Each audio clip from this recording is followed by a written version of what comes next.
Hi guys, myself Amit and you are welcome to pi I. आज हम लोग देखेंगे पाइथन में इनपुट फंक्शन क्या होता है एंड कंडीशनल स्टेटमेंट क्या होता है। Okay, so let's start.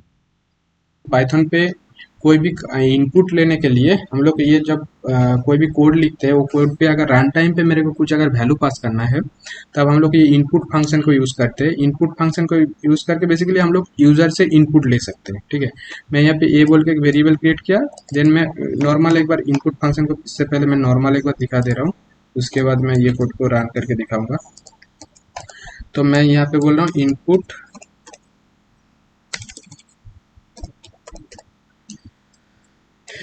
Input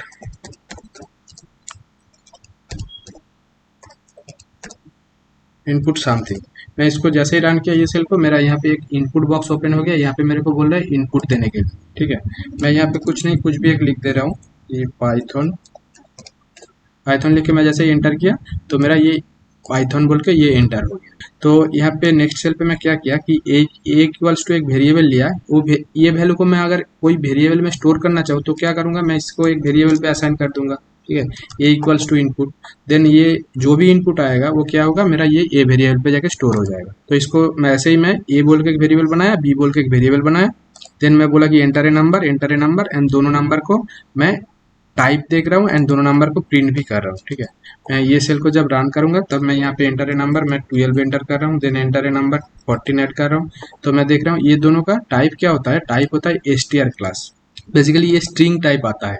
मैं लेकिन नंबर एंटर किया, लेकिन वो आया क्या आया है, मेरा स्ट्रिंग ही आया। ठीक है, तो इनपुट का अगर एक बार डेफिनेशन देखेंगे, the input function in Python reads a line from input convert it to a string. कोई भी अगर नंबर भी हम लोग इनपुट देंगे तो उसको भी वो स्ट्रिंग पे ही कन्वर्ट करके लेके आएगा। मैं अगर यहाँ पे बोलूँ कि ए प्लस बी करो, इसको अगर मैं बोलूँ कि सपोज ए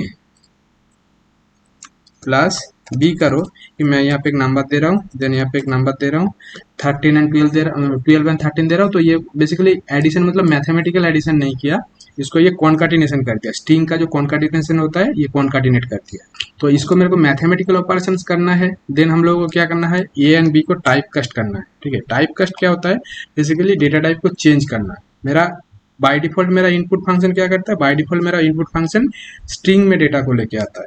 मैं इसको अगर बोलूँ कि integer int of A and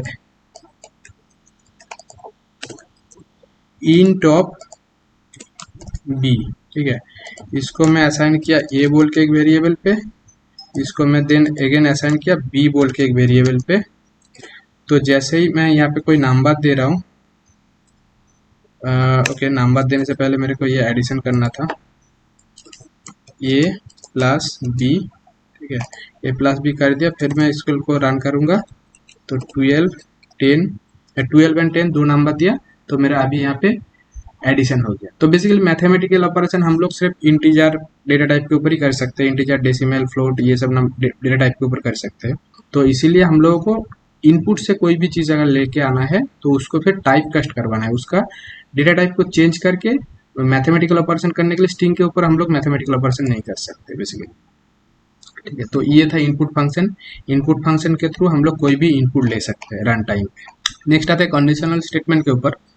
तो कंडीशनल स्टेटमेंट क्या होता है कि conditional statement are use to perform different action based on different condition. So basically ये कंडीशन चेक करने के लिए हम लोग इसको यूज करते हैं। पहले हम लोग को इफ लिखना होगा, देन हम लोगों को यहाँ पे एक कंडीशन देना है। ठीक है, ये कंडीशन चेक करने के लिए हम लोग क्या करते हैं, हम लोगों के पास कंपैरिजन ऑपरेटर है। कंपैरिजन ऑपरेटर क्या है, सपोज मैं मान ले रहा हूँ कि इक्वल्स टू इक्वल चेक करने के लिए। ठीक है, ए इक्वल्स टू बी, यहाँ पे ए एंड बी अगर दोनों अगर इक्वल होगा तो यहाँ से मेरा आउटपुट क्या आएगा, ट्रू आएगा ना।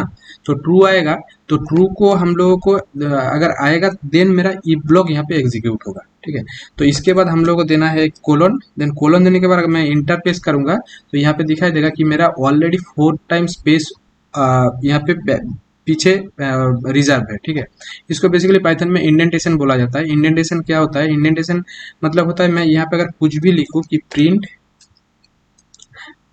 ए, ठीक है, अगर दोनों अगर इक्वल होगा, ठीक है, दोनों इक्वल होगा तो यहाँ पे मैं बोल रहा हूँ दोनों अगर इक्वल होगा, मैं बोल रहा हूँ इक्वल प्रिंट करो। अगर दोनों इक्वल नहीं है तो उसको चेक करने के लिए मैं यहाँ पे और एक एल्स ब्लॉक ऐड करना होगा मेरे को, कि एल्स एल्स यहाँ पे मैं बोल रहा हूँ print print not equal, print not equal. तो इसको मैं इक्वल जैसे ही रन किया तो ये मेरे को दिखाई दे रहा है कि नॉट इक्वल। तो ये जो प्रिंट इक्वल लिखा है ये क्या है, ये मेरा इफ ब्लॉक के अंदर है, ठीक है। यहाँ पे जो ऑलरेडी पीछे जो कुछ स्पेस रिजर्व हुआ है इसका मतलब है ये 4 टाइम स्पेस, ये 4 टाइम स्पेस का मतलब क्या है, ये इफ ब्लॉक का अंदर है, ठीक है। जब मैं यहाँ पे एल्स पे आ गया, फिर जब यहाँ पे मैं 4 टाइम स्पेस देके फिर मेरा ये क्या हो रहा है, एल्स ब्लॉक के अंदर हो रहा है। इसके अंदर मैं अगर कुछ भी लिखूँ कि प्रिंट प्रिंट हाई, तो ये कुछ भी मेरा रन नहीं होगा, क्योंकि ये जो इफ का जो कंडीशन है ये कंडीशन सेटिस्फाइड नहीं हो रहा है, ट्रू नहीं हो रहा है। तो ट्रू ना होने से ये इफ ब्लॉक के अंदर आएगा ही नहीं, ये चला जाएगा एल्स ब्लॉक के, एल्स ब्लॉक के अंदर ये यहाँ पे आके ये प्रिंट होते हैं। सिर्फ एल्स ब्लॉक के अंदर में हम लोगों ने जो लिख के रखा तो वही उसी को प्रिंट करके दिखाई दे रहा है, ठीक है। मैं यहाँ पे अगर दोनों का अगर सेम कर दूँ, सपोज मान लो कि मैं यहाँ पे 9 को भी 6 कर दिया, तो अभी 9 को जैसे 6 कर दिया, तो अभी मेरे को, मैं अगर ये सेल को रन करूंगा तब मेरा क्या होगा, ये इफ ब्लॉक के अंदर जो भी लिखा है ये इफ ब्लॉक का कोड सिर्फ एग्जीक्यूट हुआ। यहाँ पे प्रिंट इक्वल प्रिंट हाई ये दोनों प्रिंट हुआ, देन एल्स ब्लॉक का कुछ भी एग्जीक्यूट नहीं हुआ। तो एल्स ब्लॉक पे मेरा कंट्रोल कब आएगा, एल्स ब्लॉक पे मेरा जब कोई भी कंडीशन नहीं मैच करेगा, मेरा इफ ब्लॉक का कंडीशन अगर नहीं मैच करेगा देन मेरा कंट्रोल आ जाएगा एल्स ब्लॉक पे। अगर इफ ब्लॉक कब एग्जीक्यूट होगा, अगर मेरा जो कंडीशन दिया हुआ है वो कंडीशन अगर ट्रू है then only my if block will be execute. If block का जो भी कोड लिखा रहेगा वो कोड एग्जीक्यूट होगा। एंड देन इसके बाद आता है एलिफ। एलिफ क्या होता है, मैं यहाँ पे 3 वेरिएबल बनाया, A equals to 17, B equals to 12, C equals to 15। हाँ, मैं यहाँ पे बोला if A greater than B print A अगर बी से बड़ा है तो ए प्रिंट करो, एलिफ अगर सी अगर ए से बड़ा है तो सी प्रिंट करो, एल्स बी प्रिंट करो, ठीक है। तो यहाँ पे मैं इसको अगर रन किया तो मेरे को यहाँ पे 17 प्रिंट किया। 17 मतलब क्या था, 17 कहाँ पे था, ए पे था, ए पे ए का वैल्यू 17 था। तो ये कंडीशन मैं फर्स्ट इफ ब्लॉक में आके चेक किया कि ये कंडीशन सेटिस्फाई हो गया, तो ये प्रिंट फंक्शन रन हो गया, ये इफ ब्लॉक के अंदर जो प्रिंट लिखा था वो रन हो गया एंड ये मेरा एग्जीक्यूट हो गया।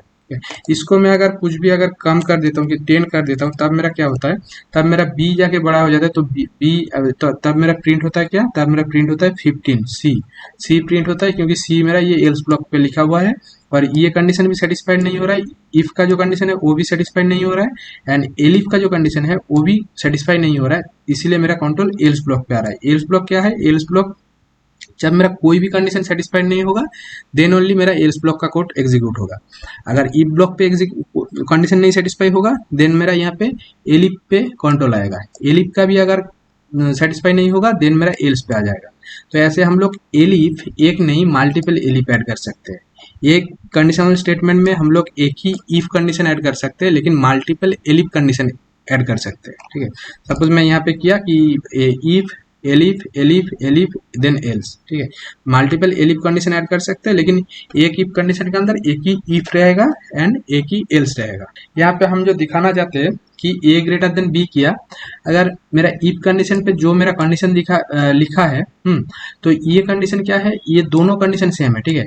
ये दोनों कंडीशन मान लो मेरा इफ का कंडीशन भी सेटिस्फाइड हो जा रहा है, इफ का एलिफ का कंडीशन भी सेटिस्फाई हो रहा है एंड ऐसे करके मल्टीपल कंडीशन सेटिस्फाई हो रहा है। तो कौन सा लाइन वाला कोड, मतलब कौन सा ब्लॉक में मेरा कंट्रोल जाएगा, इफ ब्लॉक में जाएगा कि एलिफ में जाएगा कि कौन सा ब्लॉक में जाएगा। तो इसके लिए मैं इसको जैसा था जैसा कर देता हूँ, 17 कर देता हूँ, ठीक है।